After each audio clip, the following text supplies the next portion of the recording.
Hello guys and welcome to our log for Digimon Vital Bracelet BE, Pulsemon DiM, and for today's log, technically not Pulsemon DiM but more like Lugamon DiM, a long awaited Jawgrass that we've been waiting for. Now that Kazuchimon is available, we can wake up Fenriloogamon for his Jawgrass. So this is a moment Fenriloogamon has been waiting for a long time.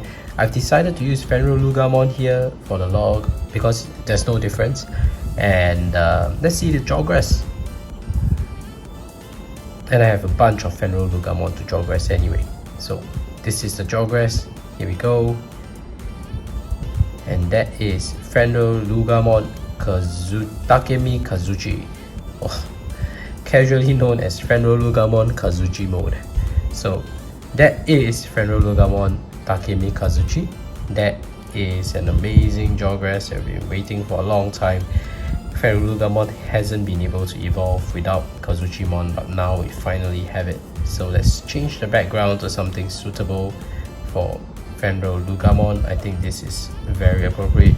This is probably the final battleground that it fought something like this back on the Digimon Seekers novel. So alright. Oh, jumping straight into training right now. So that is Fenriloogamon Takemikazuchi. Let's simulate some battles and look up its profile. Alright, that was a very interesting Jawgrass over there. And let's get to Fenriloogamon Takemikazuchi mode's etymology and origin of its name. As usual, that's what we look at when we look at profile. So there are several parts to its etymology. Fenrir comes from the term Fenrir, a wolf in Norse mythology. Lugamon comes from the term Lugaru, the French word which means werewolf. And then Gar, which probably comes from Garm, a massive dog that guards the underworld in Norse mythology again. And then Takemikazuchi is from Japanese origin, so it's a Japanese god of thunder and war. That's Takemikazuchi, which also presumably comes from Kazuchimon's etymology that we have covered in the earlier log. So that is Fenriloogamon Takemikazuchimon's etymology. It has Norse mythology origins, French mythology, French term, and then Norse again, and then Japanese origin. So that's how it got its name. Very complicated etymology here. And let's look at its profile on Digimon.net. The garment wrapped around Fenriloogamon's neck, known as Gleipnir, definitely butchering that, is inscribed with ancient magics. They say that when Fenriloogamon's digicore is filled with strong emotions, the magic is activated, and those emotions are made manifest. Fenriloogamon Takemikazuchi is the form that resulted from Kazuchimon's miraculous evolution using this magic. Ultimate Warblade Takemikazuchi is a deadly slashing attack that unleashes the magical powers of flame and lightning from the giant sword held in its maw. This sword, called Takemikazuchi, can also be split into two and wielded from both ends of Gleipnir, which transforms into a thick rope. Oh, I didn't know that.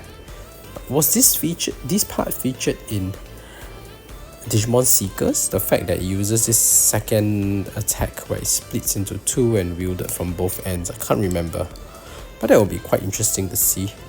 Gleipnir can be manipulated at will by Fenriloogamon Takemikazuchi, and the technique it unleashes with those two swords is called Ultimate Dancing Sword Takemikazuchi.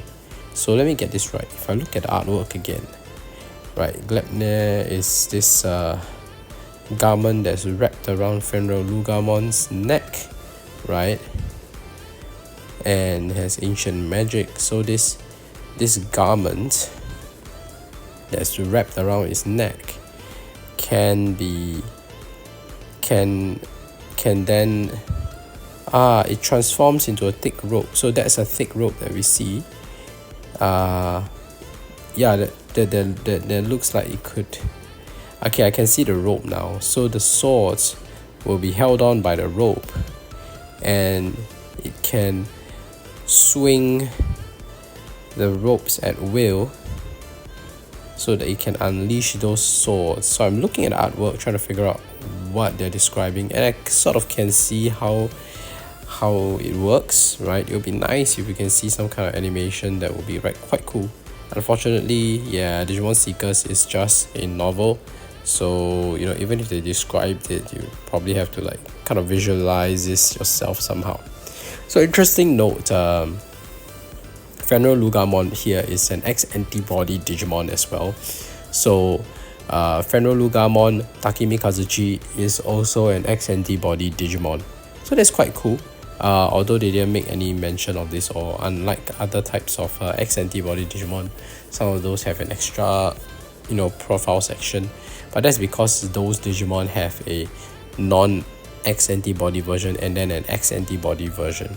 Right, in this case, Fenriloogamon just has ex-antibody in itself, right? So it doesn't make explicit mention of that because it's already part of it. But sometimes they do mention that it has ex-antibody. But here you can see there's a tag on Digimon.net that he has ex-antibody. So that's it for its profile and etymology, and as usual we'll look at evolution conditions, and we'll do that when we go to Humalos.com, my favorite go-to website for any evolution condition needs. And if you're ever stuck trying to raise a specific Digimon, go to Humalos.com. You have all your answers there. It's the reason why I'm able to document Digimon on Vital Bracelet BE, Digimon Color, Digimon Pendulum Color. If you ever need help trying to raise a specific Digimon, Humalos.com is your friend, so just go there. Alright, Fenriloogamon Takemikazuchimon's Kazuchi evolution conditions is quite straightforward, is what you saw there. You can either get Fenriloogamon Takemikazuchi through Fenriloogamon, Jawgrass against Kazuchimon as a backup, which is what you saw just now, which is what I'm using here. Or you can Jawgrass Kazuchimon with Fenriloogamon as Fenriloogamon being in the backup slot and selected as the support character. Right, that's another way to do it. So you need both DIMs to work. If you only have one of them, it will not work. So once you have them, you can choose who to be the backup and who to be the active. They will result in the same thing. There's no stats differences. There is, however, ability differences if I'm not mistaken. So your Fenriloogamon Takemikazuchi's Mon's ability will depend on whether it was a Fenriloogamon first or a Kazuchimon first, because the abilities that you can draw will come from the DIM itself. But at the time of recording this video, it is still relevant, but probably the time of publishing this video, or you know, months down the road, after the online features for Vital Bracelet Arena has been defunct, the abilities doesn't matter anymore because it's not relevant. The online features was what made the abilities relevant, right? Because the UR, SSR abilities and so on, they were more useful when the online arena battles were available, and then it made a difference, right? Having stronger abilities. But the moment all these are taken off, the abilities are just there for show. I don't even know whether they will keep those abilities there of the Digimon just for bragging rights. I don't know. So they might keep it there, or they might even remove it. So don't spend too much time trying to get those abilities, honestly, especially if arena battles are not going to be supported anymore. Those raid battles and so on are not going to be there. Then there's no point trying to aim for the best ability. So it wouldn't matter. Originally, my advice would have been, you know, go for Fenriloogamon maybe because it has a better set of abilities than the Pulsemon one, I think, right? But anyway, those are not relevant anymore. So that's it for its profile and evolution conditions. Let's take a closer look at its sprite, shall we? Alright, that was amazing. Fenriloogamon Takemikazuchi. And interestingly, now that we are done with its profile, if you look at its training animation here, you can see this is what the profile was trying to describe. See the rope-like garment is now holding the two swords on the sides, right? So the sword has been split into two and is wielded by the garment that has been fashioned into a robe, and it's on the sides. So that's how it works. So honestly, the profile is quite accurate. It is depicted in the oops, I don't know what happened there, but yeah, it's depicted in the sprite animation as well. So that's great. Didn't expect that. So let's look at its idle animation, and we probably want to see the walking animation if possible. So let's see, this is the idle animation. This is how Fenriloogamon Takemikazuchi looks when it's idling, right? So very nice, very well designed. It looks exactly like the artwork, I have to say. So very good. I like the quality of the sprite designs in Vital Bracelet BE. Just totally amazing. Let's see the walking animation. We just have to simulate that by moving it around. Right. Let's switch it to sleep mode first. Oh, okay. This is it sleeping. This is its sleeping animation. Very cool. And it has its sword down on the side. Yeah. And then it's sleeping. It looks a lot more comfortable than most of the Digimon sleeping positions here. Alright, let's see if we can simulate the walking animation here. Yeah, this is walking. Looks a lot more like running though, because it's sensing a heart rate, so it's probably simulating a running more than walking here. We don't know. Let's go to its training. So let's see the punch animation. I think we have already seen that. It's probably what was going on the home screen earlier. So sometimes it will simulate. Yeah, there we go. So this is it. This is how it smashes punching bag. So squats, crunches, punches will have all the same animation here. And that's it using the dancing sword, I guess. So it's really using the dancing sword to decimate the punching bag here. Let's see the dash animation. I think dash animation is what we saw earlier as well. Probably sense a heart rate and the mouse moving, so it just showed us the dash animation rather than walking. So that's the dash animation. I think it looks great. It has a lot going on in terms of its design, but despite that, the Vital Bracelet BE still manages to capture the detail adequately so that it doesn't feel like there's too much going on, and it doesn't shortchange in terms of detail as well. So I appreciate that. So now there we go, this looks normal. Now with this, let's just give it a shake and see if we can simulate the walking animation. Yeah, right. So and then we can go to idle screen. There we go, that's the walking animation. This is just walking. It's a lot less intense than running. And that's it for today's log for Fenriloogamon Takemikazuchi. It's been a while and we finally have it, right? So I'm not going to do a repeat version of the same log for the same Digimon on Pulsemon DiM, but if you want to complete your codex, you kind of have to do the joggers the other way around.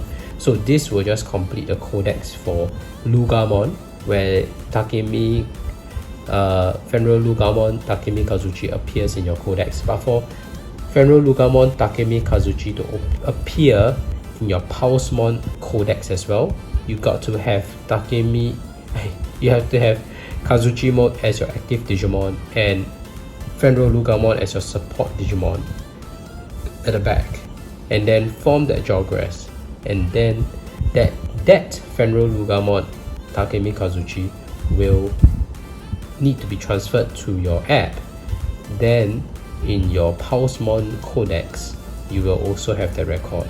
So it's kind of, I don't know, I don't really like the design. To me, if they treat both versions of Fenriloogamon Takemikazuchi the same, having the exact same stats, whether it's from the Loogamon DiM or the Pulsemon DiM, then the codex should have been updated the moment you transfer the Digimon in for both codex. You shouldn't have to raise two of these. but we have been struggling with this issue since the beginning of Vital Bracelet. So whenever there's a Jogger's Digimon, you gotta raise like 3 of them. So 1 to evolve, and then you still need a copy because it needs to be a backup of the other one. And then you, on Pulsemon side, you have to do another Jogger's just to complete the codex. But anyway, for the point of documenting this log, we have done it. It serves both, it's the same, the sprites are not going to be different. So that's it for Fenriloogamon Takemikazuchi log for today. If you haven't already, please go ahead and slice the like and subscribe button with those Kazuchi swords and turn on all notifications so you don't miss any of my uploads. I document every Digimon that I raise and I upload at least twice a week. I have playlists for Vital Bracelet, Vital Bracelet BE, Digimon Color, Digimon Pendulum Color, and they're right here, so do check them out if you're interested. Otherwise, thank you for watching, see you in the next video. Bye!